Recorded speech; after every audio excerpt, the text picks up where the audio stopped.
Hey guys ಎಲ್ರಿಗೂ welcome back ಇನ್ನೊಂದು ವಿಡಿಯೋಗೆ. ಇವತ್ತಿನ ವಿಡಿಯೋದಲ್ಲಿ ನಾವು ಟಾಲಿವುಡ್ ನ ನಟ ರೆಬಲ್ ಸ್ಟಾರ್ ಅಂತಾನೆ ಗುರುತಿಸಿಕೊಂಡಿರುವಂತಹ ಪ್ರಭಾಸ್ ಯಾವಾಗ ಮದುವೆ ಆಗ್ತಾರೆ, 40 ವರ್ಷಗಳು ಕಳೆದಿದೆ, ಯಾವಾಗ ಮದುವೆ ಆಗ್ತಾರೆ, ಯಾವ ನಟಿನ ಮದುವೆ ಆಗ್ತಾರೆ ಅನ್ನುವಂಥದ್ದು ಅಲ್ಲಿರುವ ಅಂದ್ರೆ ಪ್ರಭಾಸ್ ಫ್ಯಾನ್ಸ್ ನ ಪ್ರಶ್ನೆ ಆಗಿರುವಂತದ್ದು. ಹಾಗೆ ಒಂದು ಸ್ಟೇಜ್ ಮೇಲೆ ಈಗ ಒಂದು ಫಂಕ್ಷನ್ ಅಲ್ಲಿ ಒಂದು ಸ್ಟೇಜ್ ಮೇಲೆ ಆದಾಗ ನಮ್ಮ ರೆಬಲ್ ಸ್ಟಾರ್ ಅವರು ಅವರ ಮದುವೆ ಬಗ್ಗೆ ಮಾತಾಡಿರುವಂತದ್ದು. ಈಗ ಮದುವೆ ಬಗ್ಗೆ ಮೌನನ ಮುರಿದಿರುವಂತದ್ದು. ಮದುವೆ ಬಗ್ಗೆ ಏನು ಹೇಳಿದ್ದಾರೆ ನಮ್ಮ ರೆಬಲ್ ಸ್ಟಾರ್ ಟಾಲಿವುಡ್ ನ ನಟ ಪ್ರಭಾಸ್ ಅವರು. ಹಾಗೆ ಇನ್ನೊಂದು ನಟಿಯ ಸಿನಿಮಾ ಸೆಟ್ಟಿಗೆ ಹೋಗಿ ಬರ್ತಿರುವಂತದ್ದು. ಈಗ ತುಂಬಾ ಗಾಸಿಪ್ಸ್ ಗಳು ಹುಟ್ಟಾಕಿರುವಂತದ್ದು. ಇದು ನಿಜಾನ ಅಂತಾನೂ ಕೂಡ ಹೇಳಲಾಗ್ತಿದೆ. ಸೊ ಆ ನಟಿ ಯಾರು, ಅಥವಾ ಯಾರನ್ನ ಮದ್ವೆ ಆಗ್ತೇನೆ ಅಂತದ್ದು ಈ ವಿಡಿಯೋದಲ್ಲಿ ಕಂಪ್ಲೀಟ್ ಮಾಹಿತಿನ ತಿಳಿಸ್ತೀನಿ. ವಿಡಿಯೋನ ಇನ್ಫಾರ್ಮೇಟಿವ್ ಆಗಿದ್ರೆ ಮಿಸ್ ಮಾಡಲ್ಲ, ಲೈಕ್ ಮಾಡಿ ಶೇರ್ ಮಾಡಿ. ಫೇಸ್ಬುಕ್ ಅಲ್ಲಿ ನೋಡ್ತಾ ಇದ್ರೆ ಮಿಸ್ ಮಾಡಿದ್ರೆ ಫಾಲೋ ಮಾಡಿ ಅಂತ ಹೇಳ್ತಾ ವಿಡಿಯೋನ ಶುರು ಮಾಡೋಣ. ಎಸ್, ಈ ಒಂದು ವಿಷಯನ ಕೊನೆಯದಾಗಿ ಮಾತಾಡೋಣ. ಅದಕ್ಕಿಂತ ಮುಂಚೆ ಈಗ ನಮ್ಮ ಪ್ರಭಾಸ್ ಅವರು ಅಂದ್ರೆ ಅಂದ್ರೆ ಟಾಲಿವುಡ್ ನ ನಟ ಪ್ರಭಾಸ್ ಅವರು ಬಾಹುಬಲಿ ಮೂಲಕ ಅವರು ಪ್ಯಾನ್ ಇಂಡಿಯಾ ಸ್ಟಾರ್ ಅಂತಾನೆ ಗುರುತಿಸಿಕೊಂಡಿರುವಂತದ್ದು.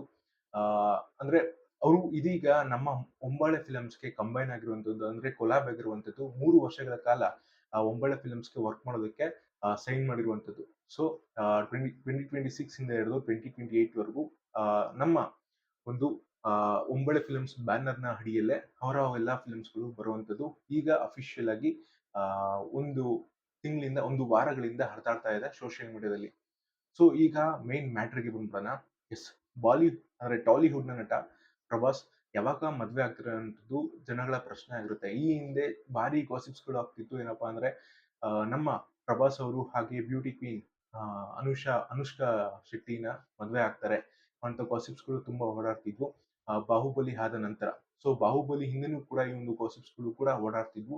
ಆ ನಟ ಆ ಅಂದ್ರೆ ಟಾಲಿವುಡ್ ನ ನಟ ಪ್ರಭಾಸ್ ಅವರು ಒಂದು ಮಾತನ್ನ ಹೇಳಿದ್ರು. ಬಾಲಿವುಡ್ ಅಂದ್ರೆ ಬಾಹುಬಲಿ 2 ಆದ ನಂತರ ನಾನು ಮದ್ವೆ ಆಗ್ತೀನಿ ಅಂತ ಹೇಳಿದ್ರು. ಸೊ ಹಾಗೆ ಅವರ ದೊಡ್ಡಪ್ಪ ಆದಂತ ಕೃಷ್ಣಂ ರಾಜು ಕೂಡ ಈ ಒಂದು ಬಗ್ಗೆ ಮಾತಾಡಿದ್ರು. ಹಾಗೆ ಸಂಬಂಧಗಳನ್ನ ಹುಡುಕ್ತಿದೀವಿ ಅಂತಾನು ಕೂಡ ಹೇಳಿದ್ರು. ಅನೇಕ ಸಂಬಂಧಗಳು ಕೂಡ ಹೊಂದಿತ್ತು. ಈ ನಡುವೆ ಅವರ ದೊಡ್ಡಪ್ಪ ಅವರು ತೀರ್ಕೊಂತಾರೆ. ಅವಾಗಿಂದನೂ ಕೂಡ ಈ ಒಂದು ಮದುವೆ ಬಗ್ಗೆ ನಮ್ಮ ಪ್ರಭಾಸ್ ಅವರು ಎಲ್ಲೂ ಕೂಡ ಮಾತಾಡ್ತಾನೂ ಇರ್ಲಿಲ್ಲ. ಇದಾದ ನಂತರ ಅವರ ದೊಡ್ಡಮ್ಮನು ಕೂಡ ಈ ಒಂದು ವಿಷಯದ ಬಗ್ಗೆ ಧ್ವನಿ ಎತ್ತಿರುವಂತದ್ದು. ಹಾಗೆ ಅವರನ್ನ ಮದುವೆ ಮಾಡ್ಬೇಕು ಅನ್ನುವಂತ ಬಗ್ಗೆ ಧ್ವನಿ ಎತ್ತಿದ್ದಾರೆ. ಏನಪ್ಪಾ ಧ್ವನಿ ಎತ್ತಿರೋದಂದ್ರೆ ಈಗಾಗಲೇ ಸಂಬಂಧಗಳನ್ನ ಹುಡುಕ್ತಿದೀವಿ ಅಂತ ಕೂಡ ಆಕೆನೂ ಕೂಡ ಹೇಳಿರುವಂತದ್ದು. ಈ ನಡುವೆಯಲ್ಲಿ ಒಂದಿಬ್ರು ನಟಿಯನ್ನ ಹೋಲಿಕೆ ಮಾಡಿ ಇವ್ರನ್ನ ಮದ್ವೆ ಆಗ್ತಾರೆ, ಇವ್ರನ್ನ ಮದ್ವೆ ಆಗ್ತಾರೆ ಅಂತದ್ದು ಗಾಸಿಪ್ಸ್ ಗಳು ಓಡಾಡ್ತಿದಾವೆ ಈಗನೂ ಕೂಡ. ಎಸ್, ಅನುಷ್ಕಾ ಶೆಟ್ಟಿನ ಅನುಷ್ಕಾ ಶೆಟ್ಟಿ ಹಾಗೂ ಪ್ರಭಾಸ್ ಅವರಿಬ್ರು ಮದ್ವೆ ಆಗ್ತಾರೆ. ಆಮೇಲೆ ಶ್ರದ್ಧಾ ಕಪೂರ್ ಹಾಗೂ ನಮ್ಮ ಪ್ರಭಾಸ್ ಅವರು ಮದ್ವೆ ಆಗ್ತಾರೆ ಅಂತದ್ದು ಈಗ ಗಾಸಿಪ್ಸ್ ಗಳು ಓಡಾಡ್ತಿದ್ವಂತೂ. ಈಗ ಗಾಸಿಪ್ಸ್ ಗಳು ಓಡಾಡ್ತಾ ಇದೆ. ಇದು ಸತ್ಯನಾ ಸುಳ್ಳ ಅಂತ ಇನ್ನೂ ಯಾರಿಗೂ ಗೊತ್ತಿಲ್ಲ. ಇನ್ನೊಂದು ಕಹಿ ಸತ್ಯ ಏನಪ್ಪಾ ಅಂದ್ರೆ ಈಗ ಅನುಷ್ಕಾ ಶೆಟ್ಟಿ ಅವರ ಘಾಟಿ ಎನ್ನುವಂತ ಸಿನಿಮಾ ಬರ್ತಿರುವಂತದ್ದು. ಆ ಒಂದು ಸಿನಿಮಾ ಸೆಟ್ಟಿಗೆ ನಮ್ಮ ಪ್ರಭಾಸ್ ಅವರು ಆಗಾಗ ಹೋಗ್ತಾ ಇದಾರೆ ಅಂತಾನೂ ಕೂಡ ಹೇಳಲಾಗ್ತಿದೆ. ಅವರಿಬ್ರು ನಡುವೆ ಏನಾದ್ರು ಕುಚು ಇದ್ಯಾ, ಅಂದ್ರೆ ಲವ್ ಏನಾದ್ರು ಇದ್ಯಾ, ಅವರಿಬ್ರು ಮದ್ವೆ ಆಗ್ತಾರ ಅಂತ ಪ್ರಶ್ನೆ ಈಗ ಜಾಲತಾಣಗಳಲ್ಲಿ ಹರಿದಾಡ್ತಿರುವಂತದ್ದು. ಹಾಗೆ ಸೋಷಿಯಲ್ ಮೀಡಿಯಾದಲ್ಲೂ ಕೂಡ ಹರಿದಾಡ್ತಾ ಇದೆ. ಈ ಒಂದು ಟಾಪಿಕ್ ನ ಬಗ್ಗೆನೆ ಹಲವಾರು ಜನ ಮಾತಾಡ್ತಿರುವಂತದ್ದು. ಮುಂದೆ ಸಿಹಿ ಸತ್ಯ ಏನಾದ್ರು ಕೊಡ್ಬೋದಾ ಅಂತ. ಮತ್ತೆ ಇನ್ನೊಂದು, ಈಗ ರೀಸೆಂಟ್ ಆಗಿ ಒಂದು ಸ್ಟೇಜ್ ಮೇಲೆ ಹೋಗ್ತಾರೆ, ಯಾವುದೋ ಒಂದು ಸಂಗೀತ ಕಾರ್ಯಕ್ರಮಕ್ಕೆ ಹೋಗಿರ್ತಾರೆ. ಅಂದ್ರೆ ಒಬ್ಬ ಲಿರಿಕ್ಸ್ ರೈಟರ್ ಹಾಗೂ ಮ್ಯೂಸಿಷಿಯನ್ ಯಾವ್ದಾದ್ರು ಯಾವುದೋ ಒಂದು ಕಾರ್ಯಕ್ರಮ ಇರುತ್ತೆ. ಸೀತಾ ಅಂತ ಏನೋ ಇದೆ ನೇಮು, ಗೊತ್ತಿಲ್ಲ, ಸಾರಿ ಹೆಸರು ಗೊತ್ತಿಲ್ಲ ಯಾರ್ದು ಅಂತ. ಸೊ ಆ ಒಂದು ಸ್ಟೇಜ್ ಮೇಲೆ ಹೇಳ್ತಾರೆ, ಅವರೊಂದು ಸಾಂಗ್ ಬರ್ದಿರಂತೆ, ಮದ್ವೆ ಯಾಕೆ ಆಗ್ಬೇಕು, ಮದ್ವೆ ಆದ್ಮೇಲೆ ಏನ್ ಮಾಡ್ಬೇಕು ಅಂತ ಸಾಂಗ್ ಬರ್ದಿದ್ದಾರೆ. ಸೊ ಇವಾಗ ನಾನು ಮದ್ವೆ ಆಗ್ಬೇಕಾ ಬೇಡವಾ ಅಂತ ಕಾಮಿಡಿ ಮಾತನ್ನ ಆ ಒಂದು ಸ್ಟೇಜ್ ಮೇಲೆ ಆಡಿರುವಂತದ್ದು. ಈಗ ಅದನ್ನು ಕೂಡ ವೈರಲ್ ಆಗ್ತಾ ಇದೆ.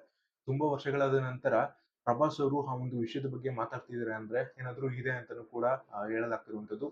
ಮತ್ತೆ ಇನ್ನೊಂದು, ಅದೇ ಹೇಳುದ್ನಲ್ಲ, ಬ್ಯೂಟಿ ಕ್ವೀನ್ ಅಂದ್ರೆ ಬ್ಯೂಟಿ ಕ್ವೀನ್ ನಮ್ಮ ಅನುಷ್ಕಾ ಶೆಟ್ಟಿ ಅವರ ಘಾಟಿ ಸಿನಿಮಾದ ಸೆಟ್ಗೂ ಕೂಡ ಅವಾಗವಾಗ ಹೋಗಿ ಬರ್ತಿರುವಂತದ್ದು. ಈಗ ಅವರಿಬ್ಬರ ನಡುವೆ ಏನಾದ್ರು ಇದೆ ಅಂತಾನೂ ಕೂಡ ಹೇಳಲಾಗ್ತಿದೆ. ಹಾಗೆ ಅವರಿಬ್ರು ನಡುವೆ ಏನು ಇಲ್ಲ ಅಂದ್ರೂ ಕೂಡ ಅಕಸ್ಮಾತ್ ನಮ್ಮ ಪ್ರಭಾಸ್ ಅವರು ಈ ಒಂದು ಚಿತ್ರದಲ್ಲಿ ಅಂದ್ರೆ ಘಾಟಿ ಅನ್ನುವಂತ ಚಿತ್ರದಲ್ಲಿ ಆ ಯಾವ್ದಾದ್ರು ಆಕ್ಟ್ ಮಾಡ್ತಾ ಇದಾರ, ಅಂದ್ರೆ ಸೈಡ್ ಆಕ್ಟರ್ ಅಂದ್ರೆ ಗೆಸ್ಟ್ ಅಪಿಯರೆನ್ಸ್ ಅಲ್ಲಿ ಯಾವ್ದಾದ್ರು ಪಾತ್ರನ ಮಾಡ್ತಿರುವಂತದ್ದು ಕೂಡ ಈ ಒಂದು ಸುದ್ದಿ ವೈರಲ್ ಆಗ್ತಿರುವಂತದ್ದು. ಇಷ್ಟೇ ಈ ಒಂದು ವಿಡಿಯೋ ಆಗಿರುತ್ತೆ. ಗೊತ್ತಿಲ್ಲ ಅವರು ಯಾವಾಗ ಮದ್ವೆ ಆಗ್ತಾರೆ ಅಂತ. ಪ್ರಾಬಬ್ಲಿ ಆಗ್ಬೋದೇನೋ, ಇನ್ನೊಂದು 2 ವರ್ಷದಲ್ಲಿ ಖುಷಿ ಸುದ್ದಿ ಬರ್ಬೋದೇನೋ ಅಂತ ಅಷ್ಟೇ.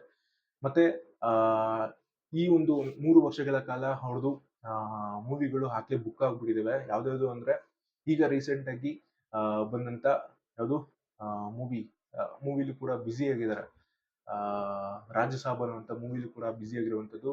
ಹಾಗೆ ಅವರ ಏನು ಹಿಂದೆ ಸಿನಿಮಾಗಳು ಬಂತು ಕಲ್ಕಿ, ಸಲಾರ್ ಬಿಟ್ರೆ ಹಿಂದೆ ಯಾವ್ದು ಸಿನಿಮಾಗಳು ಬಂತು ಅವೆಲ್ಲ ಫ್ಲಾಪ್ ಆಗಿರೋದ್ರಿಂದ 2 ಸಿನಿಮಾ ಒಳ್ಳೆ ಸಕ್ಸಸ್‌ನ ಕಂಡಿದೆ. ಅದಾದ ನಂತರ ಮತ್ತೆ ಈಗ ನಮ್ಮ ಪ್ರಭಾಸ್ ಅವರು ನಮ್ಮ ಒಂಬಳೆ ಫಿಲ್ಮ್ಸ್‌ಗೆ ಕೈ ಜೋಡಿಸಿರುವಂಥದ್ದು ಒಂದು ಖುಷಿ ವಿಚಾರ ಅಂತಾನೆ ಹೇಳ್ಬೋದು. 2026ಗೆ ಸಲಾರ್ 2 ಬರ್ಬೋದು. ಸಲಾರ್ 2 ಶೂಟಿಂಗ್ ನಡೀಬೋದು ಅಂತಾನೂ ಕೂಡ ಮಾಹಿತಿ ಇದೆ. ನೋಡೋಣ. ಸಲಾರ್ 2 ಆದ ನಂತರ ಲೋಕೇಶ್ ಕನಕರಾಜ್ ಅವರು ಕೂಡ ಡೈರೆಕ್ಟರ್ ಲೋಕೇಶ್ ಕನಕರಾಜ್ ಅವರು ಯಾರಿಗೆ ಪ್ರಭಾಸ್ ಅವರಿಗೆ ನಿರ್ದೇಶನ ಮಾಡ್ತಾರೆ ಅಂತಾನೂ ಕೂಡ ಗಾಸಿಪ್ಸ್‌ಗಳು ಅಂದ್ರೆ ಇದು ರಿಯಲ್ ಗಾಸಿಪ್ಸ್ ಅಲ್ಲ ಆಯ್ತಾ. ಇದು ರಿಯಲ್ ಅವ್ರಿಗೆ ಫಿಲಂ ಮಾಡ್ತಾರೆ. ಅದು ಒಂಬಳೆ ಫಿಲ್ಮ್ಸ್ ಬ್ಯಾನರ್ ಅಡಿಯಲ್ಲ ಅಂತಾನೂ ಕೂಡ ಹೇಳಲಾಗ್ತದೆ. ವಿಡಿಯೋ ಏನಾದ್ರು ಇನ್ಫಾರ್ಮೇಟಿವ್ ಆಗಿದ್ರೆ ಲೈಕ್ ಮಾಡಿ, ಶೇರ್ ಮಾಡಿ. ಸಿಗೋಣ ಮುಂದಿನ ವಿಡಿಯೋದಲ್ಲಿ. ಬಾಯ್.